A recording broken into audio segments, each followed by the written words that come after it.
So we're here today with Briana, and her sister Crystal have started a cupcake business up in Michigan, and the city in Michigan is Muskegon. Muskegon. Yeah, hard to say.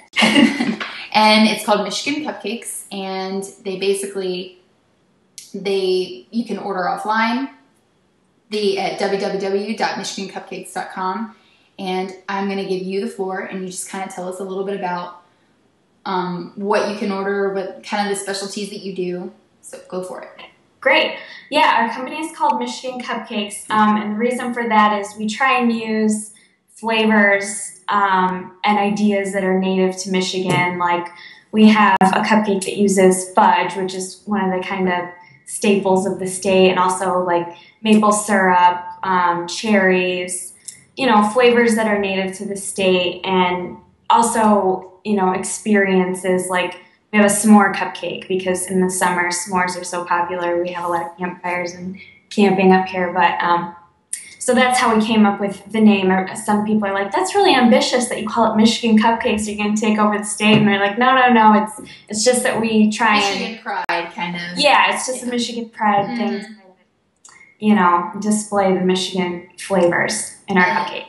And you can find all of the different flavors on your website if for any of that. And actually, something really cool that I noticed on your website, you do wine pairings.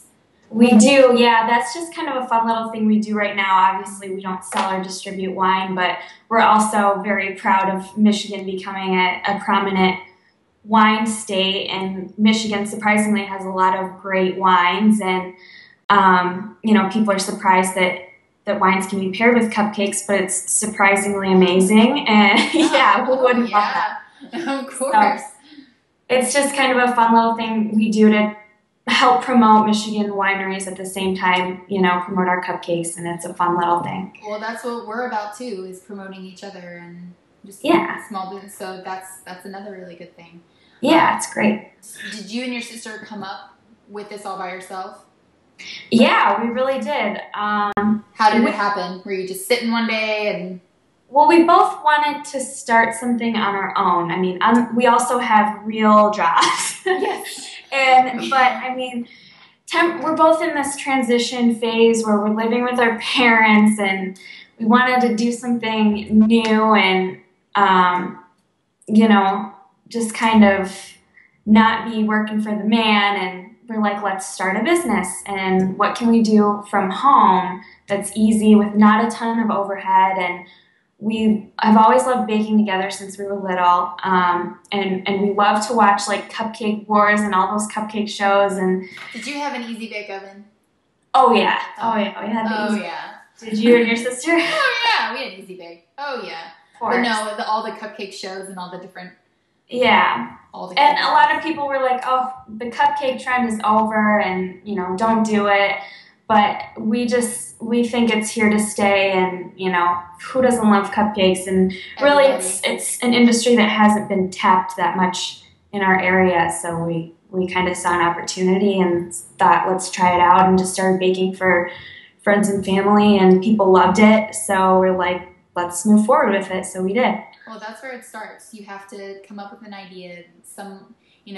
It might have been done, but you have to put your own spin on it. The reason you should start a business is just purely to make money. Like, I think one of the reasons we're kind of taking off and having fun and being successful is that we really like baking cupcakes together. In the beginning stages, my sister and I were baking together, and I just looked at her and I was like, wouldn't this be great if this was our job? We're just in the kitchen baking together and having fun. And she was like, yeah, that would be great.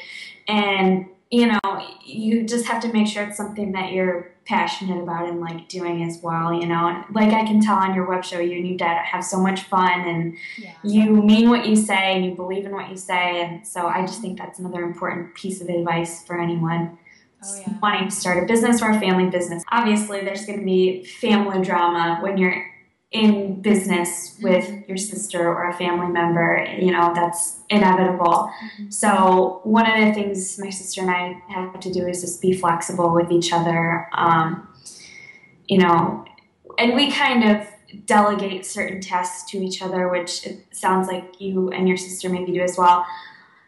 My sister does just this past weekend, she did the delivering because I had done the baking and, the packaging and had gotten the orders, and she did the deliveries. What's your favorite cupcake that y'all?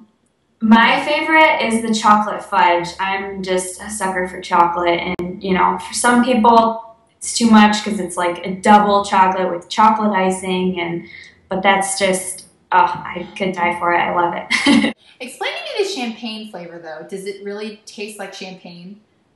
It does, yeah. It has champagne in it. The actual champagne cupcake has champagne in it, and also the frosting does. So yeah, that's a very adult cupcake. What advice would you give to someone else, especially someone young, starting up their own business? I would say, well, it's hard to take the first step because I think our generation especially, we're really intimidated by the real world and the business world. Everyone is like, you need to go to college and get this degree and that degree and work your way up the corporate ladder. And I would just say, don't be afraid to, jump in and try it. And if you fail, then you fail and you learn from it and you move on. But, don't be embarrassed or scared. Just try it out and, jump in head first. I guess. No, that's awesome advice. That's awesome. That's exactly. I mean, do your homework and be prepared and do your research, but, don't be so intimidated and scared to start something on your own. Because that's where everyone who is anyone now can look back and say that they started to. Yeah. And, they were probably scared, but they went for it. And if you go for it, then it can work out awesome. Exactly. So you're familiar with our term, the custom monster. And some customers that deserve to be fired and that are just kind of not worth the time. Do you have any experience with any custom monsters? We haven't had too many terrible custom monsters. I would say the closest experience we have with that is we have a lot, which is normal. We have a lot of friends and family that, they want really steep discounts or free cupcakes, which, I mean, I'm the same way. If I have friends and family starting up a business, I'm like, oh, well, you can give me, half price or do it free. Everybody does that. But it's, at the same on the time, other side of it. And, you kind of want to nicely say, I'm still trying to make money. I'm still trying to start up a business, but I also, I want my friends and family to help promote me and be my loyal customers. So it's, it's a thin line you have to draw. It's almost more like you want their support and you want to feel like they're supporting you too, not just wanting free. Well, like you said before, our website is www.michigancupcakes.com. I do have a Twitter. It's Michigan Cupcake without the S. And I tweet all day long, so I love doing that. Good. You can show me how because I don't. I know it's confusing. I'm trying to teach my fiance at the same time. He's a real estate agent and is just dipping his toes into Twitter. But and then I also have a Facebook page, obviously, Cupcakes. And that's between those three things, the website, Twitter, and Facebook, you can learn anything you want about Michigan Cupcakes. That's awesome. That's great. Well, it was really nice and really awesome talking with you. No, keep having me. Oh, yeah.